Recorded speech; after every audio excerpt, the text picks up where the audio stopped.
Inisip mo rin daw pumunta ng Japan? Yung time na yun, akala ko okay din. So, isa pa yan na nag-self-harm ako kasi bumagsak ako sa mga subjects ko.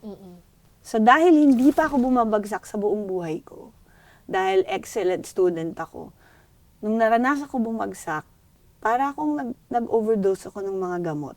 Kung ano yung makuha ko sa ref. Kaya itago niyo yung mga gamot. Huwag niyo ilagay sa accessible sa mga ibang tao. Basta ang nanay lang nakakalam saan yung mga gamot. Pati asawa ko di alam. So yun, ginawa ko yung nag-pray ako, tapos ininom ko, tapos nagbasa ako ng Bible. Nangingila ako ng tawan. Pero nagising ako, tapos maga-maga lang. Ayun, nagising. Tapos, dahil bagsak ako, sinabi sa nanay ko, di ka naman nag-aaral. Tumulong ka na lang. May point din naman siya. Parang kailangan ko na siguro mag-work. So, Gusto ko rin naman maging entertainer. Gusto ko kumanta, sumayaw.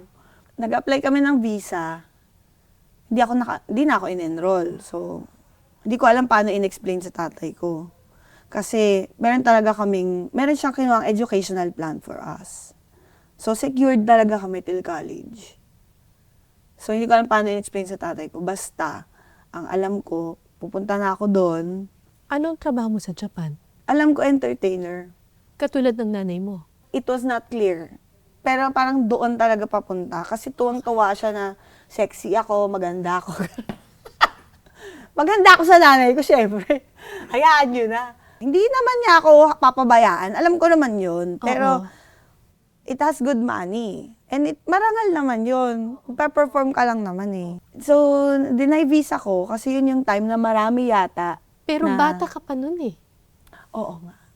Ilang taong ka lang Hindi ko nun? nga alam kung dapat ko ikwento yun. Bata pa ako nun. Minor de Pero edad totoo yun. Pero minor de edad ka pa nun eh. Hindi ko rin alam paano mangyayari. Pero, Tapos magiging entertainer ka sa Japan? Ipapasok ka ng nanay mo hindi sa ko trabaho alam yun? kung paano mangyayari. Baka naman mag-grocery muna ako magtrabaho. Ewan. Baka hintayin niya akong lumaki. Baka pag-aaralin niya muna ako maghapon doon. Pero- Baka ganon. pero Baka may mabuti- sistemang ganon. Wala akong alam. Hindi ko alam paano sistema natin Pero mabuti hindi natuloy.